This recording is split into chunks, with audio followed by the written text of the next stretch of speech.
Hi, my name is Erika, and at the age of 46, I had a stroke.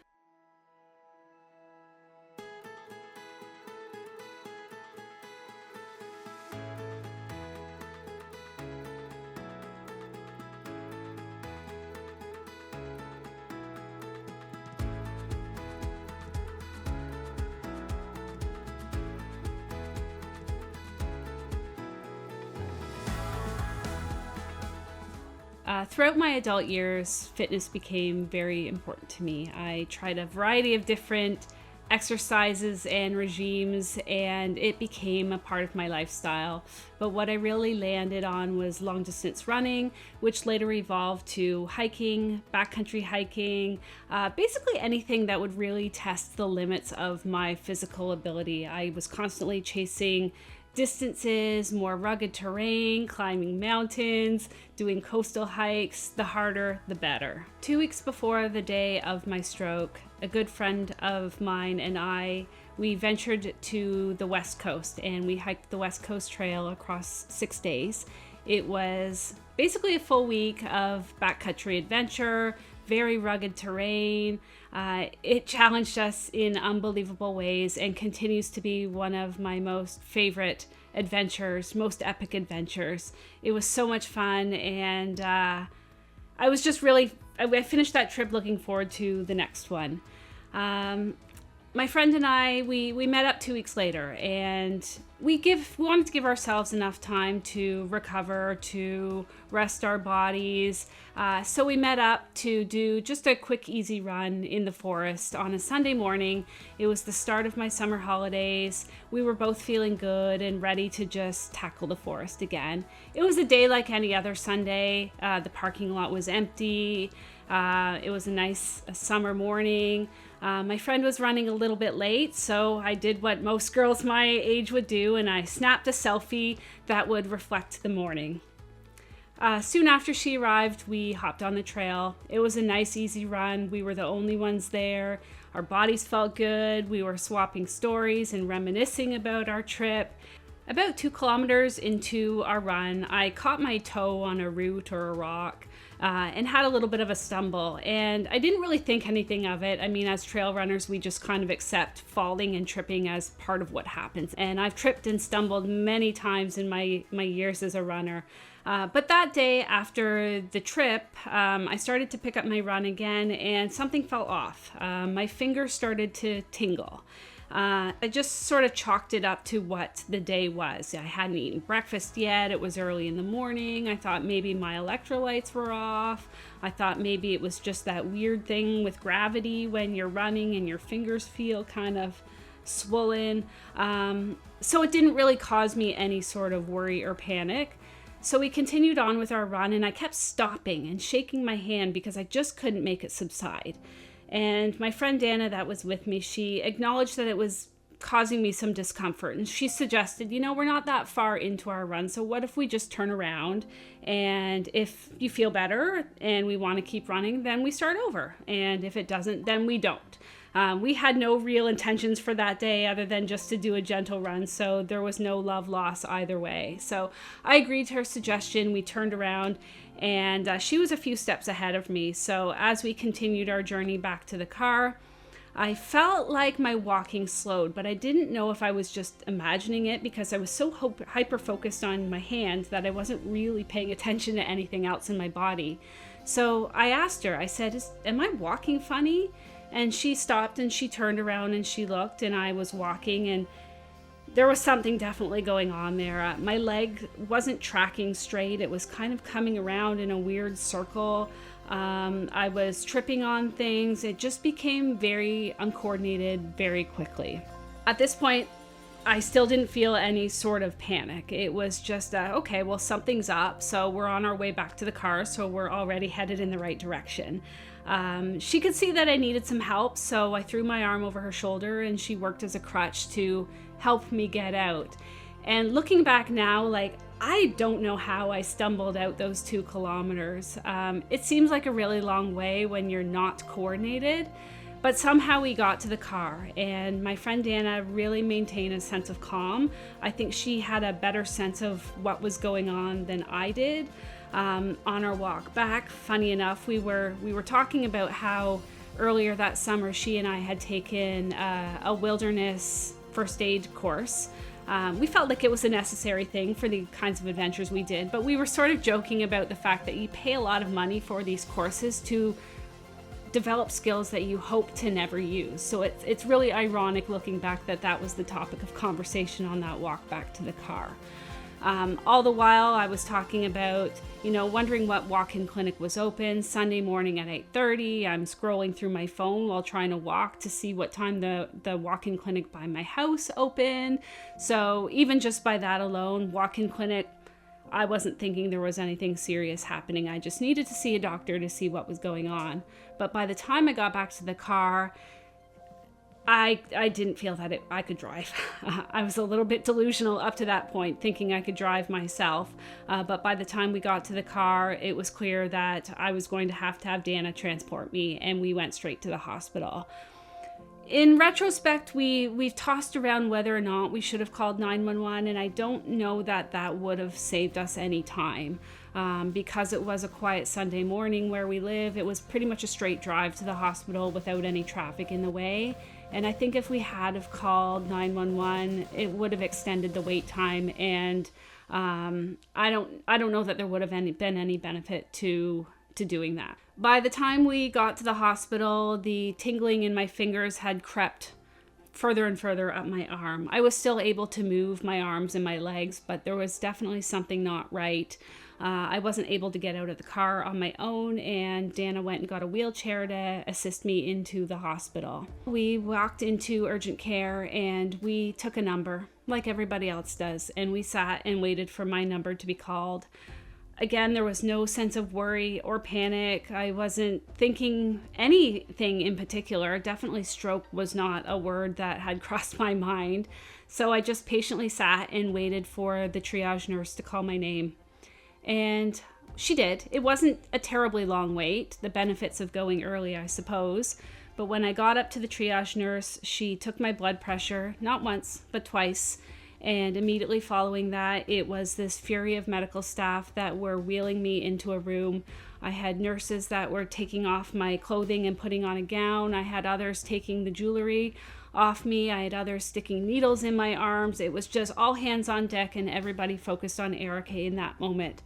And I still didn't really know what was going on. And quite honestly, when I look back at it, I think my brain was flooding with oxytocin. It was like fully under attack, and it was doing whatever it could to keep me calm, because I think if there was any sense of stress, it would have maybe tipped me in the wrong direction.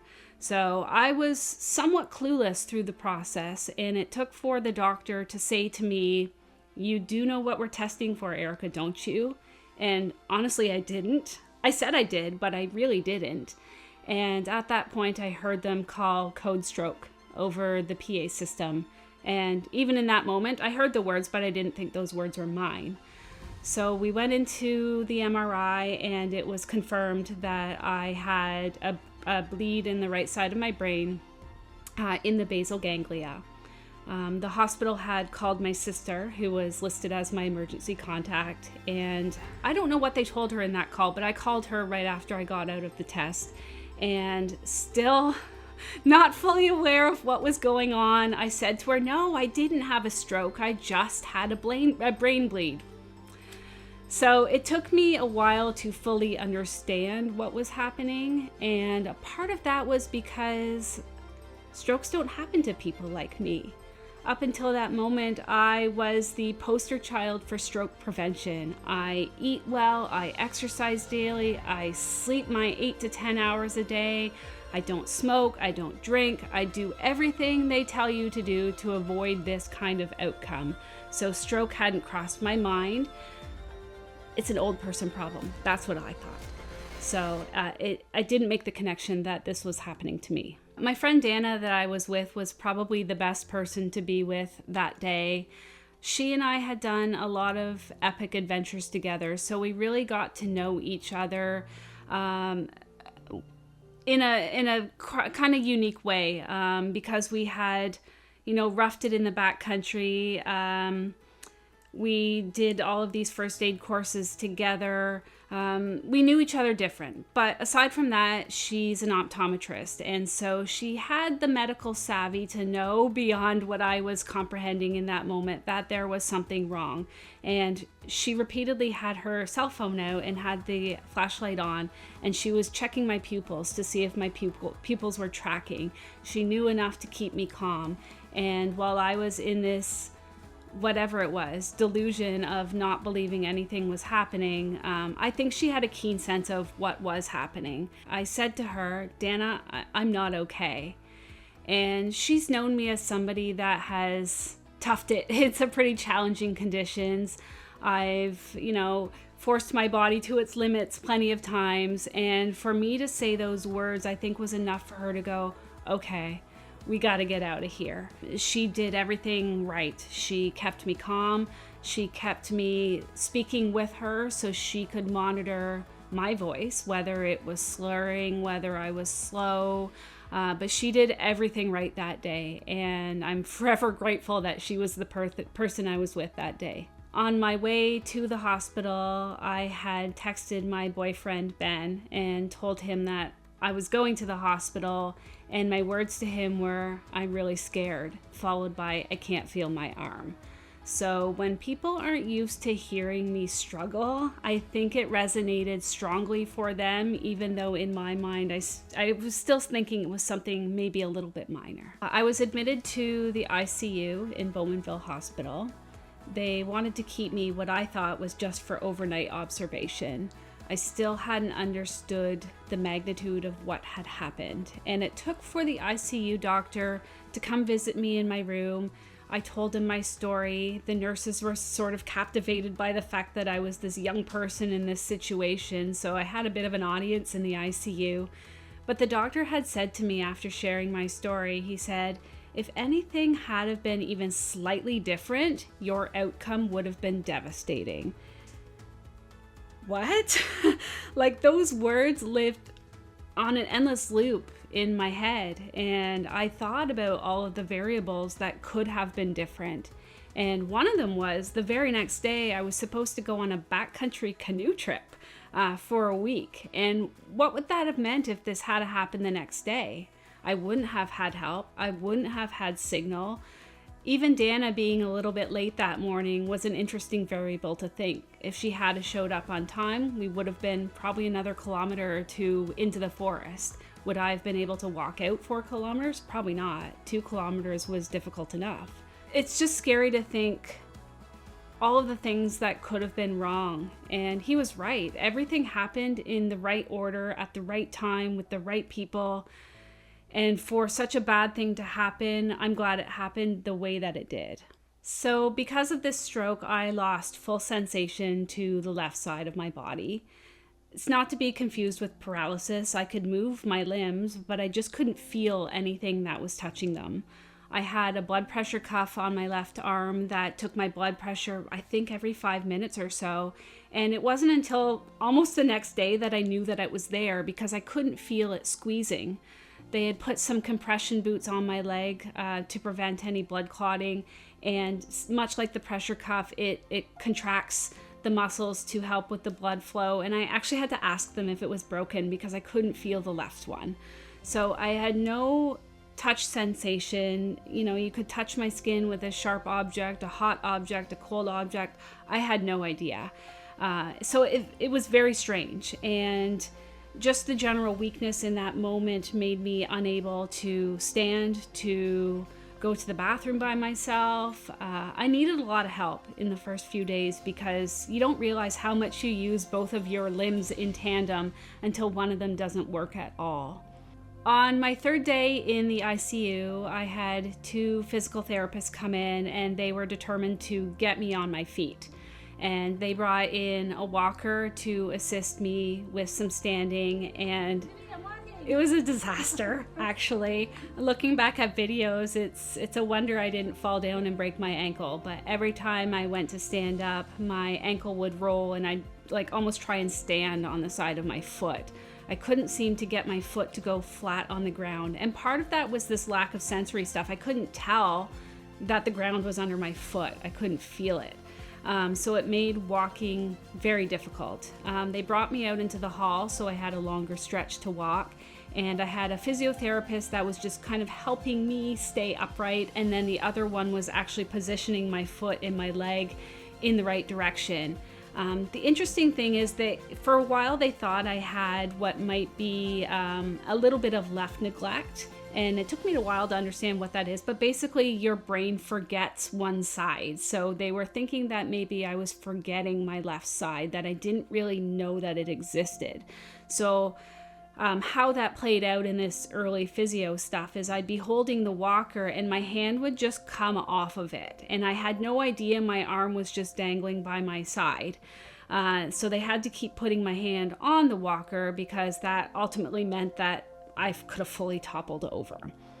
So while all of this is happening and I'm still, struggling to take even 2 steps without having to sit down and start again, I was thinking about a hiking trip that I had planned with my sister and some friends 6 weeks from that date. And I thought, I'll be fine. I really thought that the things that I was experiencing were going to be gone within a matter of days. And when my doctor initially wrote me off of work for, which I believe was maybe 4 weeks at the time, I'm like, why? I don't need that kind of time off. I had no idea what road was ahead of me. Partly by choice, I ignored seeking out information. There wasn't a lot of details readily given to me about what I was experiencing, what I would experience, what was going to happen next. I didn't want to know in a lot of ways. This was my stroke, and I wanted it to be my journey in whatever way that was going to be. I didn't want to know about other people's situations. I had enough people come to visit me, and so many people defaulted to telling me stories about somebody they knew that had a stroke and died. Not very helpful information. So I avoided wanting to look things up on the internet, and I just wanted to experience this for myself. But honestly, there wasn't a lot of information given to me, even just, basic medical information. We had to request to see my MRI. I was curious what my brain looked like. Like, seeing my brain for the first time was pretty cool. But then to see where it was affected was like, ooh, that looks bad. So I wouldn't say I felt scared. I didn't really feel much, to be honest. It was kind of a shock, but it wasn't, I still thought it was temporary and that this was just going to be a couple of days. And I think that's kind of what kept me level-headed too. I wasn't looking too far ahead in the distance, and I didn't know what was coming next. And I don't know, maybe that was a bit of a good thing. It's hard to know. After 5 days in the ICU, they transferred me to Oshawa Hospital and admitted me to the integrated stroke unit there. It was July 25th that I was admitted, and the next day they did the assessments and told me I was going to be there until August the 28th. So basically spend the balance of my summer in a hospital room. That was the part that devastated me the most, I think, because I love summer and I had trips planned and I had adventures planned and I had sunshine to embrace, and now they're telling me that I have to spend it in a hospital room. And that gutted me. That really gutted me. Although being in the hospital in the summer was a real bummer, looking back, if I had to choose a time to be in the hospital, it would probably be in the summer. Because what that meant for me is I never saw darkness. I was usually asleep before the sun went down, and I was always awake after the sun had come up. So I never had to experience that dreariness associated with winter or some of the colder months. I was able to go outside, and I actually prioritized that as part of my own well-being. I was able to get outside almost every day that I was there, and sometimes that meant sitting on a bench for 10 minutes, and sometimes that meant going on a wheelchair spin through the gardens. Within my physiotherapy, I also asked my therapist if he could teach me how to get to the ground and get up from the ground. And he kind of dismissed it at first and was like, I'm not worried. You're not a flight risk. I'm not worried about you falling. And I said, you know what? It's not about that. I wanted that ability so I could get out of my wheelchair and sit on the grass and put my body against the earth. And what that allowed me to do was to have picnics in the park. It allowed me to transfer from my wheelchair to a park bench and feel some sort of normalcy within this otherwise challenging situation. But to be outside in the sunshine every single day, it meant so much for my mental health and well-being. While in the stroke unit, I played a little bit of roommate roulette. It was a turnstile of people in and out of my room. Some people were there for a day or two before they were transferred elsewhere or returned home. Sometimes I shared room with people for several days. Two of my roommates were elderly, and both had suffered pretty severe strokes and were also in advanced stages of dementia. And it was really hard to live alongside their journey because it was so different than mine. And they were not very coherent. They didn't understand what had happened to them. They didn't understand where they were. My first roommate was an elderly woman who was in advanced stages of dementia, and she was kind of locked in a story, a phase in her mind where she felt like she needed to cry out for help constantly. And it wasn't that that's what she needed, but those were the words she had and knew how to say. And it was basically on an endless loop the entire time she was there. It kept me from sleeping because it would startle me when I would wake up. I didn't really know what my responsibility was either, because every time she cried out for help, should I be pushing my button to get the nurses too? Like, it was a really troubling situation for me. And over time, the nurses realized that she needed a little more care. And so they moved her to the nurses outside the nurses station where they could be close to her. They could attend to her when she started crying out. And that was a really big relief for me, except the next day she died. And that for me was the first moment, truthfully, where I realized that people die from this.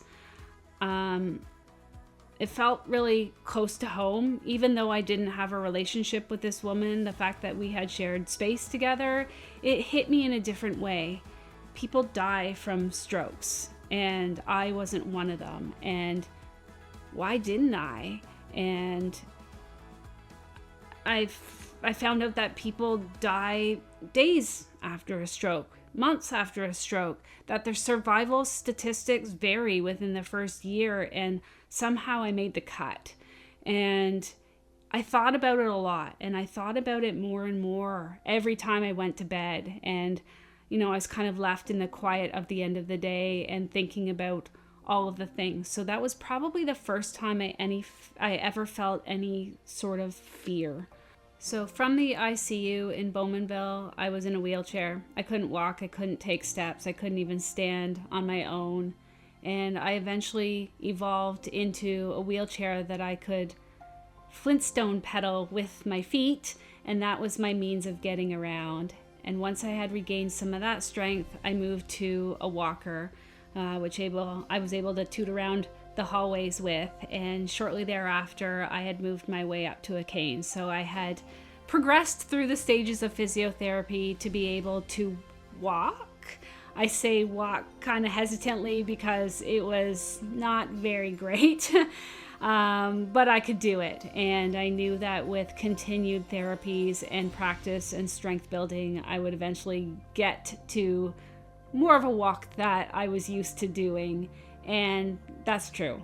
On August 28th, when I was discharged from the hospital, I had basically achieved what I could in that program from an occupational and physiotherapy standpoint, and I would be transferred to some outpatient therapies just to continue with the recovery journey.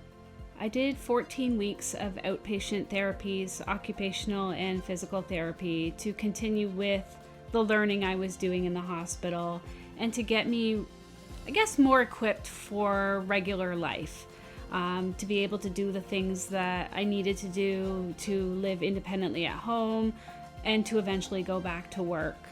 I was able to ditch the cane after my first physio session and focused on walking without any kind of support or mobility aid, which was kind of cool because it felt like it opened up a lot of opportunity for me. And from that, I was able to revisit some of the things that I was doing before. So going for hikes in the forest. They were shorter, they were slower, but it felt good to go back to the place that always made me feel so strong and limitless. And going for walks in the neighborhood was nice to get out, to not feel so housebound, I guess, because after being in a hospital for a really long time, like you're just jumping out of your skin to get out and get moving. So it was nice to have those physical abilities regained, but unfortunately, the invisible disabilities still persist. It's now been just over a year since my stroke, and I still have not regained the sensation to the left side of my body. So from my head to my toe, my face feels frozen, at least one half of it, and so does the rest of my body. My fingers have no feeling, my toes have no feeling. It's really quite a bizarre sensation, and I've just kind of accepted that that's the body I live in now, and if it improves, then that's great, but I have to be prepared for the fact that it might not either. So it's adapting to things that I feel and things that I don't, and it's been challenging, to be honest. It's been frustrating also, and it's hard not to compare current self with past self and knowing what I'm able to accomplish but can't anymore. And it's hard to celebrate the little small wins when you're used to achieving the big ones. So, I'm being applauded because I was able to put a peg in a hole. Like, it just felt so trivial, and I understand as part of recovery that's a big deal, but climbing a mountain is a big deal to me. So it was really hard to celebrate those small wins, even though they were important. I don't really think anyone doubted that I would recover. I'm known to be a pretty resilient person, and I think they expected the same right from the start. I'm sure there were some maybe unspoken worries that I might be wheelchair bound or I wouldn't be able to walk, but I don't think anybody really believed that that would be my outcome, and I don't think I ever did either.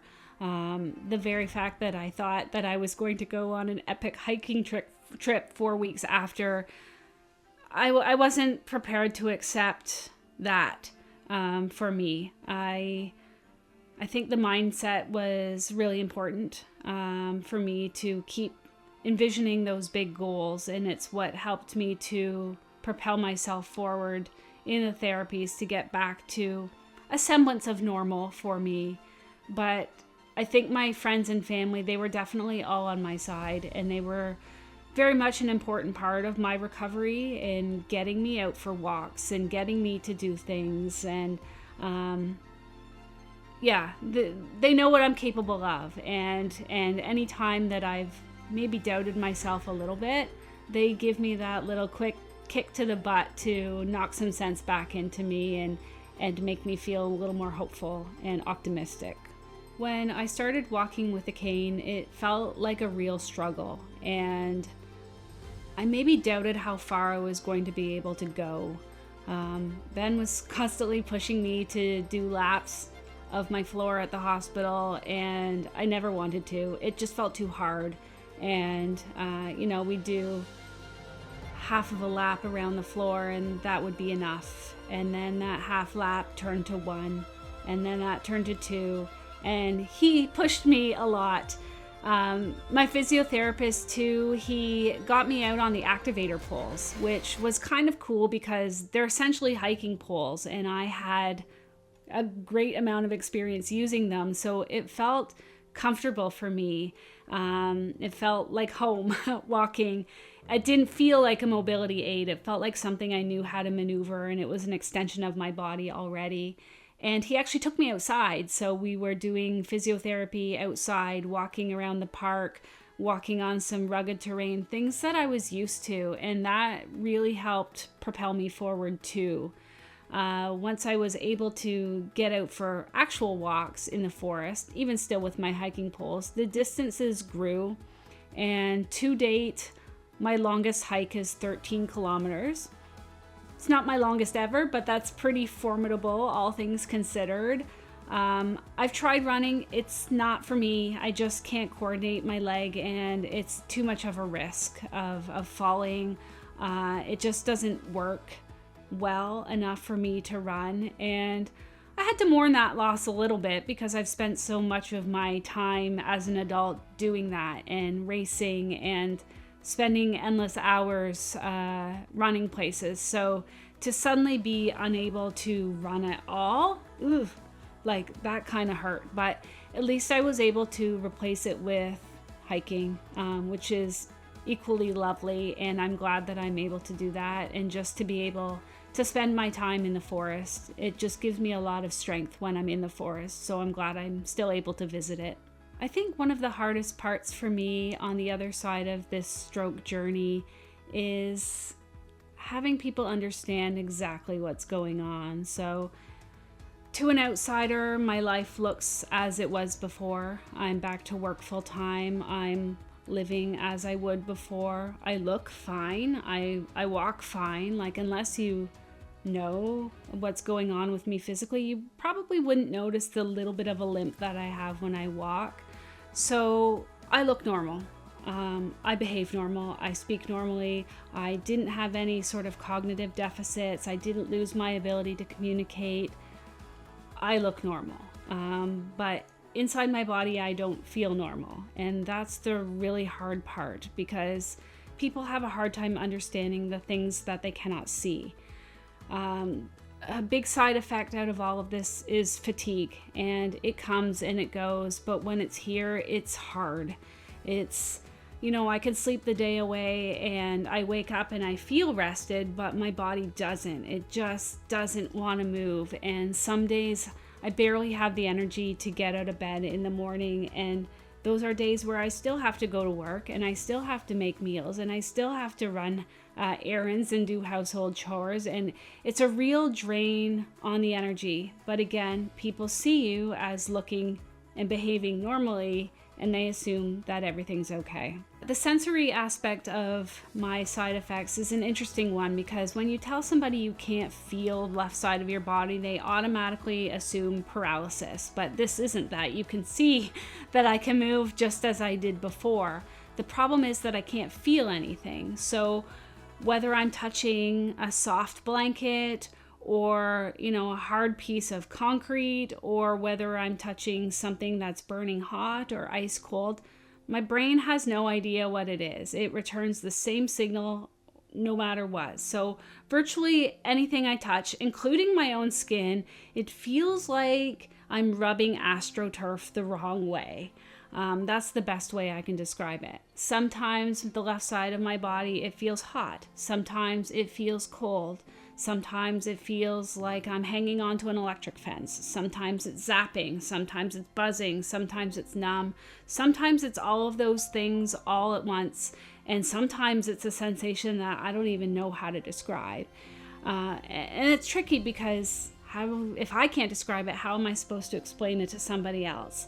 But it doesn't go away. It doesn't turn off. And when it's really bad, which tends to happen largely when I'm tired or fatigued, it's almost all-consuming. It's all I can think about, because it's such an overwhelming sensation and feeling. I don't have the ability to turn it off. So, I could be doing something really joyful. Meanwhile, the left side of my body is being violent, and it's upsetting. It's really upsetting. And really the only thing I can do to kind of quell that discomfort is stillness, because if I'm not moving, I don't feel a lot of that stuff. But it's a really unusual one to explain to people, because I'm not sure it's a very common side effect of stroke. Even explaining it to my neurologist, he was like, I don't know. So yeah, it's probably the worst part of all of this is the fatigue and the sensation, and people not understanding. And you can't understand fatigue unless you've experienced it. And people assume fatigue is tired, and they're two very different things. So some tingling fingers and a slow, draggy leg were the symptoms that brought me to the hospital. It was enough for me to go, okay, something's up, and it took me to the hospital. But those things I experience much more now. Probably I would multiply what I felt that day easily by 100. And I just now need to accept that they're okay. A fraction of what I feel every day would probably send most anybody to the ER out of worry and concern. And the challenging part is I don't know when it's not normal, because my normal is abnormal. So if sensations change or they worsen, at what point do I go, okay, this abnormal is too abnormal? I don't know the point where I would need medical attention. If I had a second stroke, would I even know? That's a fear. I was introduced to Paul when he was still in the hospital managing his stroke. I was already on the other side, and a colleague of mine connected us, and I passed along my number just in case maybe he wanted to talk. The one thing I found about my experience is that stroke is difficult for younger people. It's a very isolating because so much of the care and the narrative is targeted towards the elderly population. And as a young person, you're kind of the anomaly. Nobody really knows what to do. So it can feel very alone. And I actually didn't think Paul would connect with me, but he did. And on that day, he was pretty much rock bottom. He was having a really hard time, and I felt good that I was able to help him talk through some of the difficulties he was experiencing. And I think just that connection and that friendship gave him some hope. We finally met in person for coffee once he was out of the hospital, and we spent a good part of our conversation kind of lamenting what it's like to be a young stroke survivor, what the gaps are, just kind of how that loneliness that I had mentioned, what that felt like. And in that conversation, we both kind of said, yeah, somebody needs to do something about that. And it was almost like in that moment, the light bulbs went over both of our heads. And, we left that coffee, and then it was probably a few weeks later where we were talking again and said, oh my God, maybe we're the ones that need to do something about that. And that became the impetus behind Brainstorm, is we wanted to fill those gaps to create that sense of community that was kind of missing for us, to have the conversations that needed to be had, a place for young people to say, is this normal? Why is this happening to me? How do people manage strokes while caring for their families? All of those things that don't get discussed on the norm.